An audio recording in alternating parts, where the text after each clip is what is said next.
त्यांना नमस्कार करा. चला स्टार्ट करू आपण. सगळ्यात पहिले जेव्हा तुमची तयारी झालेली राहते स्कूलसाठी जायला, कॉलेजसाठी जायला, तुम्ही बोलता मी तयार आहे.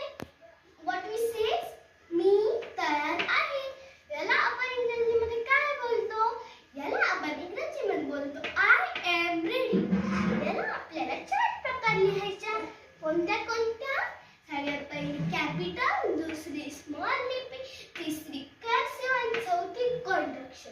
कॉन्ट्रॅक्शन म्हणजे I apostrophe M ready. I apostrophe M ready. हा I am चा शॉर्ट फॉर्म आहे. ओके, याच्यानंतर let's go to next sentence. तो तयार आहे. तो तयार आहे. याला आपण इंग्रजीमध्ये काय बोलतो? याला आपण इंग्रजीमध्ये बोलतो he is ready. याला आपण आपल्याला 4 प्रकार लिहायच्या. कोणत्या कोणत्या? पहिली कॅपिटल, दुसरी स्मॉल लिपी, तिसरी कर्सिव्ह आणि चौथी कॉन्ट्रॅक्शन. ही चा कॉन्ट्रॅक्शन आहे he apostrophe S ready. He is चा कॉन्ट्रॅक्शन आहे. Let's go to next sentence. ती तयार आहे. ती तयार आहे. याला आपण इंग्रजीमध्ये बोलतो she is ready. याला पण आपल्याला 4 प्रकार लिहायचे. सगळ्यात पहिली कॅपिटल, दुसरी स्मॉल लिपी, तिसरी कर्सिव्ह आणि चौथी कॉन्ट्रॅक्शन. शी इज चा कॉन्ट्रॅक्शन आहे शी apostrophe S ready. ओके, आणि एक डिफरन्स आठवून घ्या ही आणि शी मधला.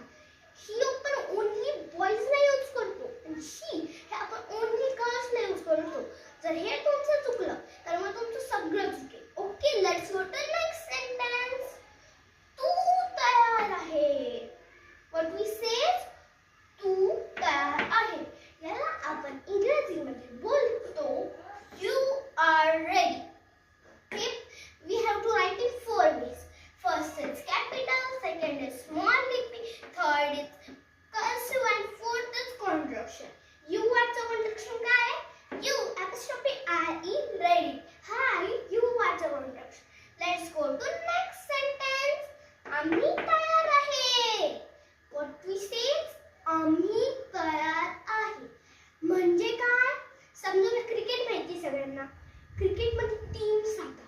एक पेक्षा जास्त अनेक वर्षन राहतात. त्या किती राहतात? 12 किंवा 16 राहतात. मग त्यांची टीम आहे. समजा इंडियाची पूर्ण प्रॅक्टिस झाली, सगळं झालंय. मग ते काय म्हणतील?